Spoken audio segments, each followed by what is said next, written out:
விஜய் அவர்கள் செய்த மிகப்பெரிய தவறு என்னன்னா, அவர் பேசின மீட்டிங்கில் குழந்தைகள் கிட்ட போய் நீ இந்த கிண்டர் ஜாய் இந்த மாதிரிலாம் கேட்குற மாதிரி உங்கள் அப்பா அம்மாட்ட விசிலுக்கு ஓட்டு போடுங்க நீங்கள் கேட்கணும், காது கிட்ட போய் நீங்கள் விசில் ஊதணும்னு சொன்னது அரசியலமைப்பு சட்டத்தில் தேர்தல் கமிஷன்லேயே ஒன்று சொல்லியிருக்கிறது.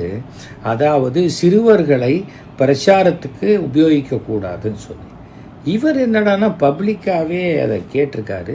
இது நிறையா குழந்தைகள் இதை பார்த்துட்டு நிஜம் நம்பி அவங்களுக்கு தேர்தல்னாலே என்னன்னு தெரியாது.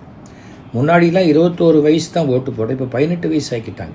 21 வயசுலேயே விவரம் புரியாத ஓட்டு போட்டவங்களாம் இருக்கும்போது 18 வயசுங்கும்போது எனக்கு என்னமோ இந்த தேர்தல் முடிந்த பிறகு ஓட்டு போடும் வயதை 25 வயசாகவும் குறைஞ்சபட்சம் அவங்க 12th ஸ்டாண்டர்ட் படிச்சிருக்கணுங்கிறது மாதிரி ஏதாவது கொண்டு வந்தால் ஓரளவுக்கு நியாயமான மக்களை தேர்ந்தெடுக்க முடியுங்கிறது என்னுடைய பர்சனல் கருத்து. அது ஒருத்தருக்கு மாறுபடலாம். ஐயா இந்த என்ன லூசு மாதிரி பேசுகிறான் அப்படின்னு சொல்லிட்டு போகிறவங்களும் சொல்லிட்டு போகலாம், அது வேறு. ஆனால் விஜய் அப்படி செய்திருக்கக்கூடாது. அவருக்கு இன்னும் சோஷியல் ரெஸ்பான்சிபிலிட்டி அதிகமாக வேண்டும். அரசியல் வேறு, சினிமா வேறு. சினிமாவையே அப்படி அரசியலாக மாற்றணுன்னா நடக்கவே நடக்காது.